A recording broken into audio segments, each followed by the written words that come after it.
Everyone, আমি makeup artist Ankita. So আজকে আমি একটা মেকআপ টিউটোরিয়াল দেখাবো। সামার সিজনে আমি কি মেকআপ ইউজ করি বা আমি কি ধরনের মেকআপ দিয়ে মেকআপ করি সেটা নিয়েই তোমাদের সাথে একটা বড় ভ্লগ বা বড় ভিডিও আমি আপলোড করব। আর স্টেপ বাই স্টেপ আমি কেমন মেকআপ করি সেটাই দেখাবো। যে লুকটা ক্রিয়েট করব তার জন্য শাড়ি ট্যাপিংটা আগে করে নিই, দেন তারপরে হচ্ছে হেয়ার আর শাড়িটা আমি ট্যাপিং করে মেকআপটা কীভাবে করব অবশ্যই তোমাদের সাথে শেয়ার করব। চলো চলো আমি মুখটা ভালো করে ফার্স্ট ক্লিন করে নেব। আমি ইউজ করছি রিকর্ডের একটা গ্লো মিস্ট, এটা ভীষণ ভালো, তো এটাই আমি ইউজ করি। বেশি মেকআপটা শুরু করা যাক। দেন আমি টোনারটা ইউজ করি,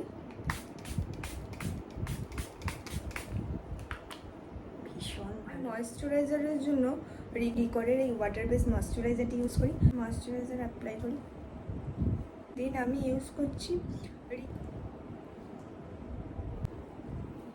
কন্ট্রোর প্যালেট, নর্মালি অ্যাফলেজার ইউজ করি। চলো কন্ট্রোর বলছি, কারেক্টিং। ফাউন্ডেশনের জন্য আমি ফরএভার 52 ইউজ করি, আর আজকেরও আমি ফরএভার 52টাই ইউজ করি।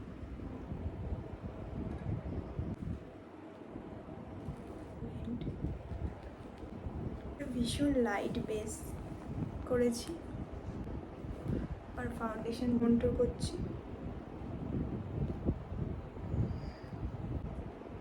আরসিএমের এই লুজ পাউডারটি ইউজ করি, আমার ভীষণ ভালো লাগে, ক্লায়েন্টকেও দিই প্লাস আমিও ইউজ করি। আমি আই ম্যাজিকের কন্ট্রোল প্যালেট ইউজ করি, কন্ট্রোল করে নেব। আই ম্যাজিকের ব্লাশার ইউজ করছি আমি, ড্র করে নেব পরে। হ্যাঁ চলো আই মেকআপটা এবার শুরু করা যাক।